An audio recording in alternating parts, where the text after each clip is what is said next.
The following story has been brought to you by StoriesToInspire.org. This comes from the Panovich Rav. The Panovich Rav said that the Chofetz Chaim's daughter told him a story. The Chofetz Chaim was very poor. And his wife would go to the bakery and she would get week-old bread. And it was hard already. And the Chofetz Chaim would take the bread and he would dip it into the coffee. And he would, like the sugar, and it would soften up in the coffee. And that's what he would eat. A whole week, that's what the Chofetz Chaim ate. Didn't have any money. One day the Chofetz Chaim's wife went to the grocery store, to the bakery, to buy bread. And the baker said, "I'm not selling you bread anymore." He says, "Why not?" He says, your debt, your charge in the bakery is too big, and I'm not going to get paid. I need money right now, or you're not getting any bread. Now he's not talking about fresh bread. We're talking about week-old bread. And she's not giving it to him.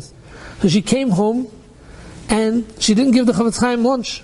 And she was crying, and she felt terrible, and she didn't know what to do. And the Chofetz Chaim was sitting there, and he was thinking, and he was banging on the table, and banging while he was thinking. And then suddenly he gave a few zetzes on the table. And he said, "Satan, I know what you want from me. You want me to close the Gemara. You want me to become an Amoritz? You want me to do anything? Ich lass dir nicht. You're not going to win. I'm going to fight you forever. Get out of here and leave me alone."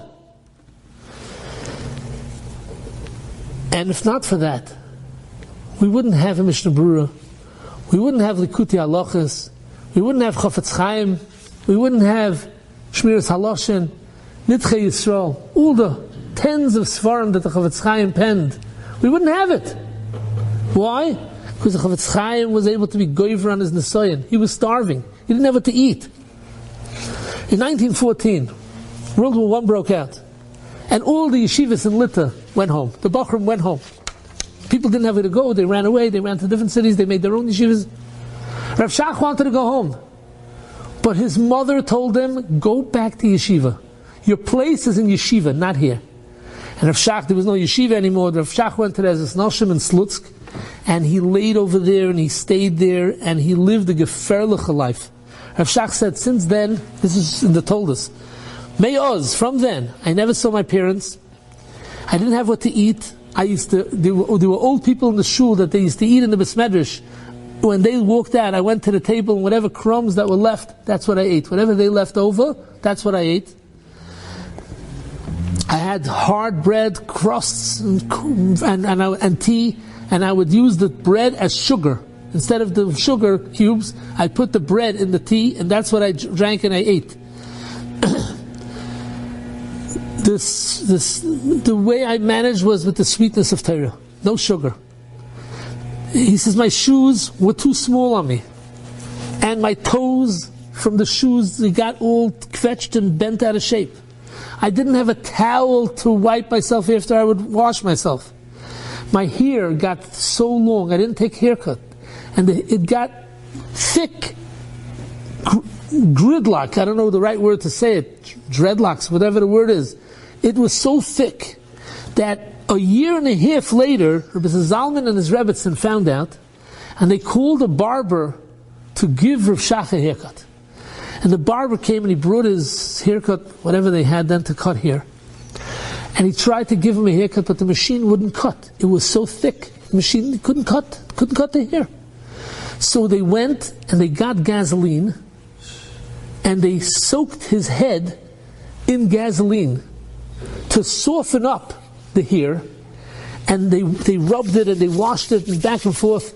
Then afterwards they washed it, they got it loose. They finally, after 2 hours, they got it apart enough that they can give a haircut, that to wash out the gasoline or kerosene, whatever it was, and then they dried it out, and then only then afterwards was he able to take a haircut. And he says that he sat on a wooden bench and he would sleep for maybe an hour during the day and a few hours at night. And then when he would go to sleep, if he got some branches or twigs from outside to put under his head instead of a pillow, he was a lucky man. He was happy. And he was considered a rich man. He felt himself rich. He says, my pants were torn, and my wounds on my feet would show through the ripped pants. I only had one shirt, and when it would get dirty, I would turn it inside out, and when that got dirty, then I would finally wash it in the river. He says, if I wrote all the tzaras of my life, it would be a fatter sefer than all my svarim put together. He says, and I'm so happy. And my friends, they did rich shidduchim, and they were so happy. They all got killed out. And me, the Nebuch, I was besimcha, I was happy all my life. And he grew up to be Rav Shach. I just want to end with one last story about Ovadia Yosef. Yitzchok Yosef says that the aniyus that his father had in his house was unbelievable. On Shabbos, they had one bottle of beer for the whole family. They used to eat bread and a banana every night for supper. Rav Moshe Tzadkis said that I remember his house when he was bringing up his little kids. It was a daled al daled, and he had all the kids and the wife, and there was no room for furniture in the house. And that's how they lived. And one time, Rav Ovadia said over that Reb Ezra Atiyah and another Rav came to visit Rav Ovadia in his house. And he had such bushes because they saw how he was living. Reb Ezra Atiyah started to cry that this prized Talmud, Reb Ovadia Yosef, is living in such poverty. The Rebbetzin said that from the poorness, his shirt was ripped and she would sew it up, and there was like patches all over, and he would sit in the corner so people would come in, would not see that his shirt is full of patches. And finally, I want to say one last story from Rav Shteinman. It's unbelievable. Rav Shteinman was the Reshiva of Kfar Saba, and it was run by Tzirei Agudas Yisrael, and they made a deal with him. They wrote a contract that they're paying him a nice salary.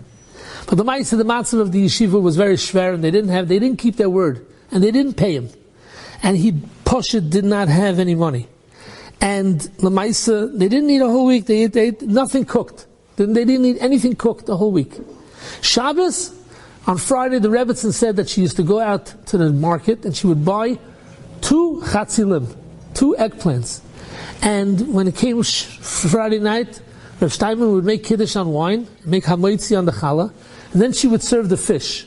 The fish consisted of a slice of fried eggplant and a challah, slice of challah. And then he would sing Zmiris and say Torah, and then she served the meat, the chicken. The chickens consisted of another slice of eggplant and challah. And that's how they lived for 6 years. Every Shabbos, every Yom Tov. Until all of a sudden the yeshiva got a new manal, and he heard that they're eating chatzilim and they don't eat meat and chicken and fish. So he went and he brought the Rebbetzin, here, this is for Shabbos, he brought her an envelope full of money. Go buy Shabbos. So she went and she bought fish and she bought chicken. She made it, she served it. It came to fish, and she served Rav Shteinman a real piece of fish. And Rav Shteinman tasted the fish, and he didn't say anything. And then it came to chicken, and instead of chatzilim, she served him a piece of chicken. And then Rav Shteinman broke the silence, and he said, what is this? Where did you get the money for fish and chicken? So she told him that the yeshiva has a new manal, and he came in and he brought more money. So Rav Shteinman says, what was wrong with the chatzilim till now? You didn't like the eggplant? Why do we have to live with fish and chicken? What's good to the chatzilim? The yeshiva has no money. So what are you going to do? You're taking yeshiva's money. Matzah Shabbos, I want you to give back whatever's left over, give it back to the yeshiva, and tell them, no thanks, we have enough money, we can live on eggplant. That's how Rav Shteinman lived. I know it's for our generation, it's like over the top. But Lamaisa, I just want to show one thing, that the Gedolim, they have nisyonis, and they have problems, and they overcome the problems. And our job is, and our nisyonis, to also, like Avram Avinu, continue. Hashem is testing us. Everything that happens in our life is a test. We shall be zoicha to pass all the tests, and we should have Mashiach Tzidkeinu Meher V'Yameinu Amen. Enjoyed this story? Come again. Bring a friend. StoriesToInspire.org